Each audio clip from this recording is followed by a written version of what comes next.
미친 듯이 올라가는 베이비몬스터의 뮤비 조회수, 첫 정규 앨범으로 배몬만의 음악적 색깔을 보여줬을까요? 컬처코 플러스 시작합니다.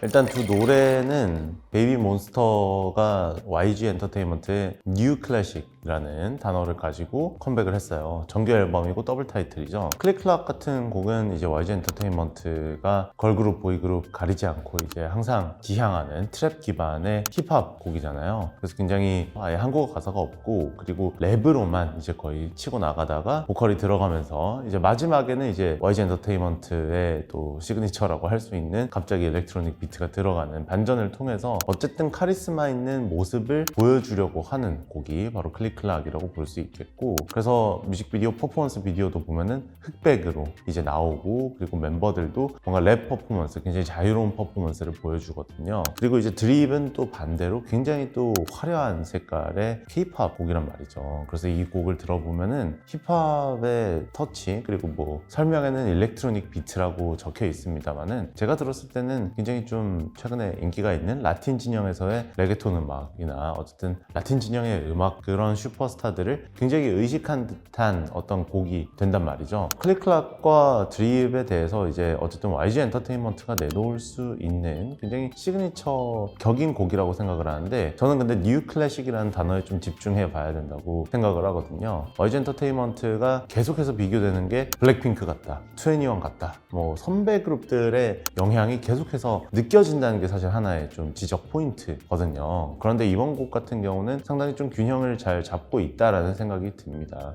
클릭클락 같은 경우는 사실 그 랩 비트만 놓고 보고, 그리고 그 구조를 봤을 때 그렇게 대단하거나 특출난 건 없어요. 그러니까 굉장히 평이한 곡이라는 생각이 듭니다. 근데 그럼에도 불구하고 그 멤버들의 카리스마를 보여주는 것 자체는 성공적으로 하고 있다고 생각이 들고요. 드립 같은 노래는 역대 이제 베이비몬스터가 지금까지 낸 곡 중에서는 그래도 가장 균형 잡힌 곡이 아닌가. 이제 랩과 보컬의 조화도 그렇고, 그 연결되는 지점도 그렇고, 그래서 많은 선배 그룹들이 여전히 떠오르죠. 하지만 그것을 떠오른다고 해서 비판할 수 있는 부분은 아니고요. 뉴 클래식이라는 이름 하에 이제 YG 엔터테인먼트가 가져가고 있는 K-팝 아이돌 노래의 공식과, 그리고 베이비몬스터가 보여주고 있는 이제 젊고 이제 당찬 어떤 이미지를 보여주는데 적합한 곡이라는 생각을 하고 있습니다. 개인적으로 그 곡의 크레딧을 봤을 때는 사실 저는 트레저의 킹콩이라는 노래가 있는데, 그 노래에 참여하셨던 분들이 또 이번에 드립에 많이 참여를 하셨더라고요. 실제로 사실 베이비몬스터 노래가 트레저가 최근에 발표하는 노래들과 이제 비교해 봤을 때 상당 부분 유사점을 가져가고 있습니다. G드래곤이 참여를 한다고 했을 때 저도 굉장히 많이 좀 놀랐고, 어떤 식으로 보여질까 굉장히 좀 기대를 했었는데요. 제가 생각했을 때 G드래곤의 파트가 두드러지는 것은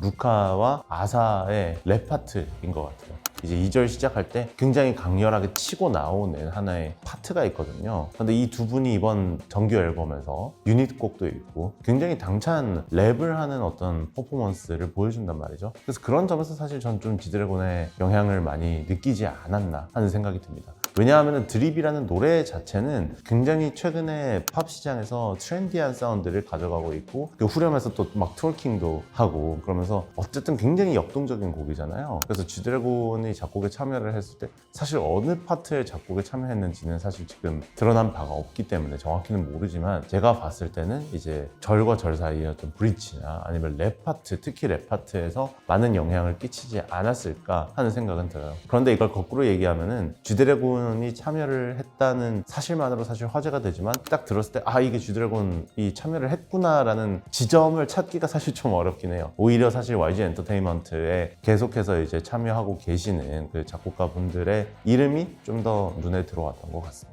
드립 같은 경우는 사실 베이비몬스터가 지금까지 어떤 음악을 할 것인가에 대해서 제대로 답을 못 준 게 저는 사실이라고 생각하거든요. 왜냐하면 지금까지 낸 싱글이 YG 엔터테인먼트를 그냥 계승한다 라는 이름으로만 계속 등장했던 거예요. YG 엔터테인먼트가 베이비몬스터 처음 데뷔시켰을 때 베터업이라는 싱글과 이제 또 Forever라는 스페셜 싱글도 있었고, 다양한 노래들이 많이 나왔습니다만은, 그때마다 우리가 느꼈던 게 뭐냐면은 YG 엔터테인먼트 새 걸그룹이 과연 어떨까? 어떤 그룹과 비슷한가? 어떤 선배 그룹의 느낌이 나는가? 그러니까 이 그룹 자체가 어떤 지향을 가지고 있는가에 대한 이야기는 거의 없었단 말이죠.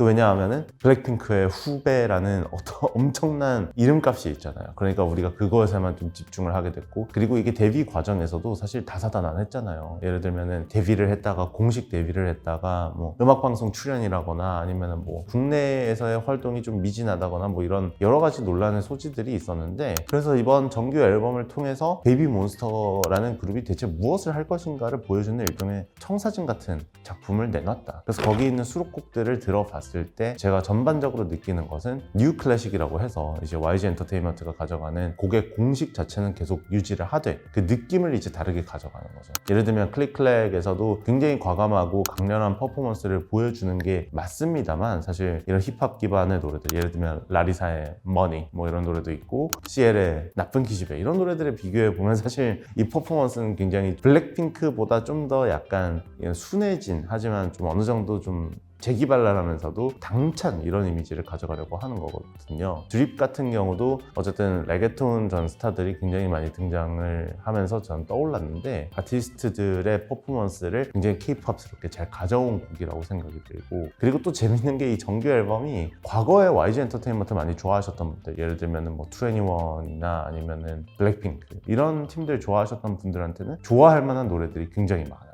그러니까 타겟이 단순히 그냥 현재 K-팝을 좋아하는 세대가 아니라 과거의 K-팝을 좋아했던 세대에게도 소구를 하고 있다. 그러면서 이제 YG 엔터테인먼트가 지향하는 어떤 블랙뮤직 기반의 음악과 유럽 기반의 어떤 일렉트로닉 댄스 팝이 잘 배합이 되어 있는 정규 앨범이다 라고 생각은 들죠. 그런데 사실 좀 아쉬운 건 이 앨범도 볼륨이 크지 않아요. 7곡밖에 없거든요. 신곡으로 따졌을 때는. 나머지는 Forever와 이제 베터 리믹스거든요. 그래서 그런 점이 조금 아쉽다고 볼 수 있죠. 일단 첫 번째로는 데뷔 과정에서 약간 혼선이 있었어요.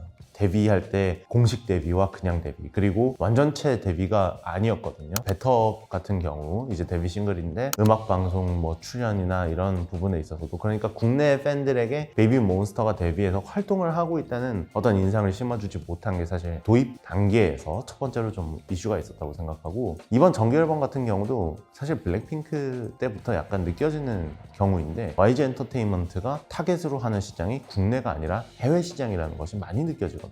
예를 들면 이번에 베이비몬스터가 정규 1집인데 보통 K-팝 그룹의 정규 앨범이 나온다는 거는 사실 큰 이슈라고 저는 생각을 해요. 그런데 국내에서 사실 홍보가 제가 생각했을 때는 그렇게 많이 이루어지고 있다고 생각하지 않거든요.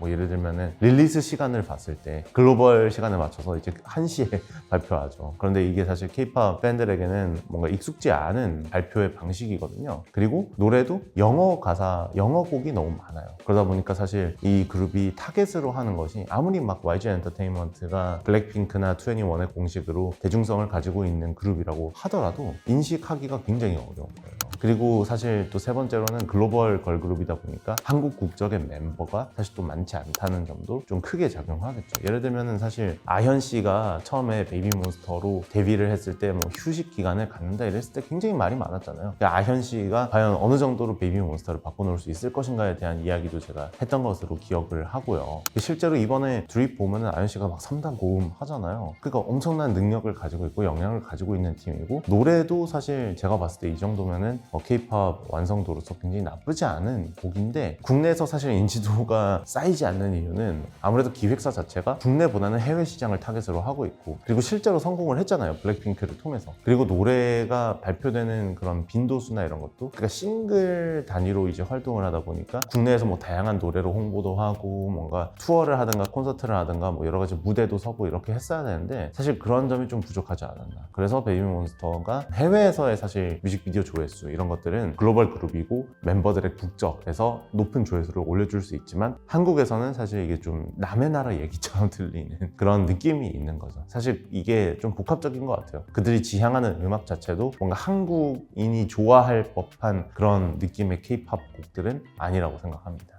YG 엔터테인먼트의 노래들은 뭐 멤버 한 명의 가창, 음색 이런 것들이 엄청나게 두드러지고, 그리고 멤버가 가지고 있는 개인 고유의 서사나 그의 국적에서 오는 여러 가지 이야기들이 굉장히 흥미롭게 다가왔거든요. 그런데 베이비몬스터는 신인 그룹이라서 그런지 아직까지 그런 게 없어요. 그냥 이 멤버들이 잘하고 멋있고 퍼포먼스 정말 훌륭하고, 하지만 이 멤버 개인에게 뭐 이입을 한다거나 이 멤버 개인이 하나의 브랜드가 돼서 떠오른다거나 지금까지 그런 모습이 아니거든요. 그래서 그 점을 사실 클래식이 되기 위해서는 보강을 해야 되는 것이고, 제가 봤을 때 그랬을 땐 베이비몬스터에게 지금 필요한 것은 이 그룹을 왜 좋아해야 되는지에 대한 당위나 설명이 좀 더 필요하다고 생각해요. 설명하는 방식이 지금처럼 이제 매끈하게 잘 만들어진 다듬어진 팝 음악일 수도 있지만, 그것과 더불어서 사실 우리가 2NE1의 음악을 기억하는 거는 롤리나 뭐 그리워해요 이런 노래가 있으니까 기억을 하는 거고, 블랙핑크도 스테이 같은 노래가 있으니까 우리가 블랙핑크라는 팀을 정말 아련하게 생각을 하는 거거든요. 그래서 이런 점들이 뉴 클래식에는 좀 더 보강이 돼야 되지 않나, 그런 생각을 하고 있습니다.